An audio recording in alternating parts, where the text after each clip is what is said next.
saya melihat dalam sebuah perspektif kepemimpinan bahwa dia pemimpin hebat.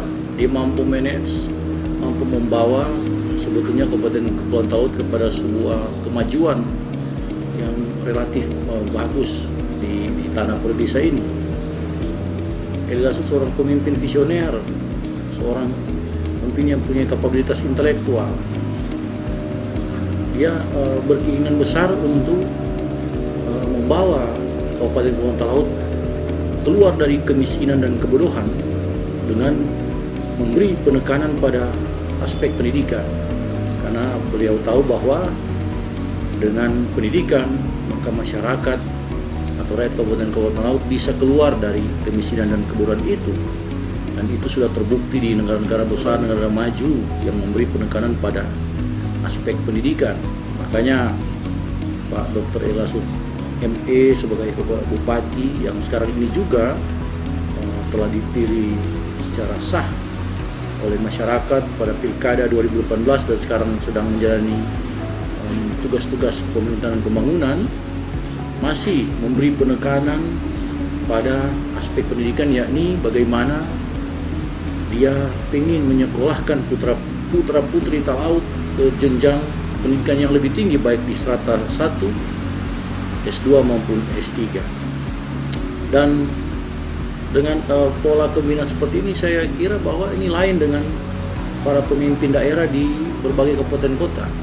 Hanya sedikit orang-orang atau pemimpin seperti Ely Lasut ini yang visi misinya memberi penekanan pada aspek pendidikan tanpa meninggalkan aspek-aspek lainnya. Saya tahu bahwa ada beberapa program penting yang dia canangkan di Kabupaten Kepulauan Talaut saat ini, meskipun di tengah pandemi virus corona yang mewabah, tapi dia tidak meninggalkan aspek-aspek lainnya, termasuk pembangunan infrastruktur, pemberdayaan masyarakat. Akibat dari COVID ini kan ada implikasi di bidang ekonomi, sosial maupun budaya, sehingga itu juga menjadi perhatian utama dari Bapak Dr. Ely Lasut. Sampai sekarang pun saya mengamati ketika kita sering diskusi, berbagi pengetahuan, kita sering membahas tentang masalah-masalah masalah pemerintahan pembangunan, masalah kemasyarakatan. Bapak Dr. Ely Lasut ME sering menyisipkan tentang mimpi-mimpi besar dia untuk membangun Kabupaten Kepulauan Talaut, bahkan Sulawesi Utara. Dia sampai sekarang dia belum berhenti bermimpi bagaimana menciptakan ribuan doktor di Sulawesi Utara. Dia pernah menyampaikan pada saya bahwa kalau Tuhan berkenan kemudian dia diangkat menjadi pemimpin, barangkali bukan cuma di tanah Perdesa, dia jenjang ke gubernur, dia akan menyisikan dengan kebijakan yang dia ambil untuk menyekolahkan putra-putri terbaik Sulawesi Utara ini, bahkan sampai ke luar negeri, luar biasa. Yang pendidikan S2 dan S3, dokter-dokter ahli.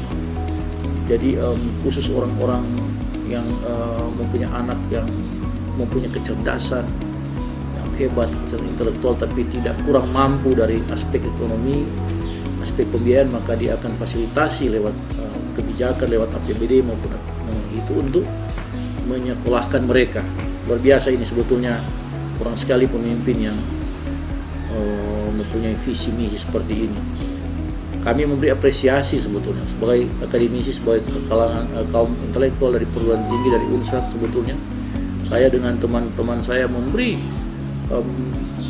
semacam respecting atau penghargaan dan penghormatan tertinggi kepada seorang pemimpin seperti Ely Lasut ini yang ingin mengembangkan dunia pendidikan sampai ke jenjang yang lebih tinggi. Semakin banyak orang yang pendidikan tinggi di Sulawesi Utara akan semakin baik sebetulnya. Tetapi jangan lupa bahwa ketika mencapai gelar tertinggi itu bukan berarti harus menjadi PNS, tidak seperti itu. Bapak Ely Lasut berharap bahwa dengan banyaknya anak-anak muda atau masyarakat yang mengenyam pendidikan lebih tinggi, barangkali dia bisa mampu menciptakan lapangan pekerjaan, atau dengan sumber daya manusia yang tinggi bisa mampu mengelola potensi-potensi sumber daya alam yang begitu melimpah ruah di tanah Perdesa maupun di bumi Nyiur Melambai ini. Saya kira dengan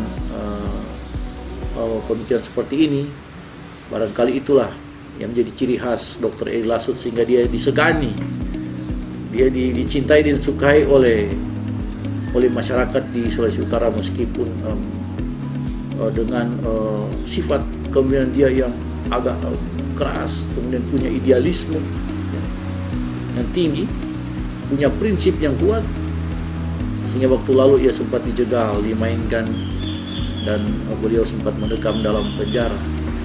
Tetapi ketika dia keluar, masyarakat masih mencintai dia, masyarakat masih memilih dia sebagai pemimpin daerah. Tidak banyak orang-orang yang baru keluar dari penjara kemudian menang dalam pertarungan pilkada, tidak banyak, karena masyarakat melihat bahwa sebetulnya Edi Lasut ini tidak melakukan perbuatan-perbuatan yang dituduhkan kepadanya.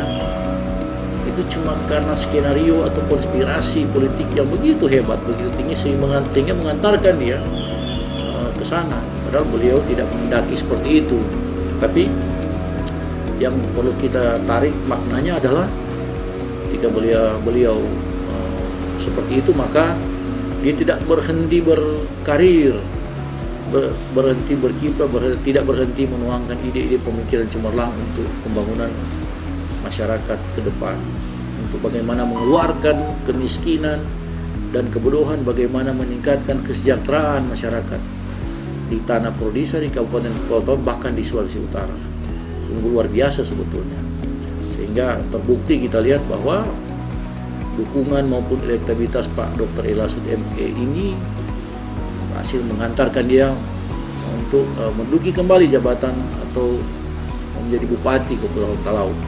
Kemudian menurut pengamatan saya sebagai pengamat atau pegiat pemilu, pegiat demokrasi, dia juga banyak disukai di beberapa kabupaten kota di seluruh Sulawesi Utara ini. Bahkan dia sempat digadang-gadang untuk masuk dalam pertarungan gubernur nanti. Mudah-mudahan Tuhan berkenan dengan orang seperti ini, karena beliau mempunyai kebaikan, prinsip kebaikan hati untuk membantu orang tanpa pamrih. Beliau tidak pernah memikirkan dia untuk menjadi kaya raya seperti yang lain. Karena dulu ketika dia dengan program GDOTA-nya memberi bantuan beasiswa kepada seluruh anak-anak yang kurang mampu di Sulawesi Utara ini, maka orang berpikir, wah, banyak ini Lasut ini, dia kok seperti itu, karena pembinanya tidak mau seperti itu. Dia kalau mungkin ingin kaya raya, barangkali dia tidak mau membagi beasiswa itu kepada masyarakat luas.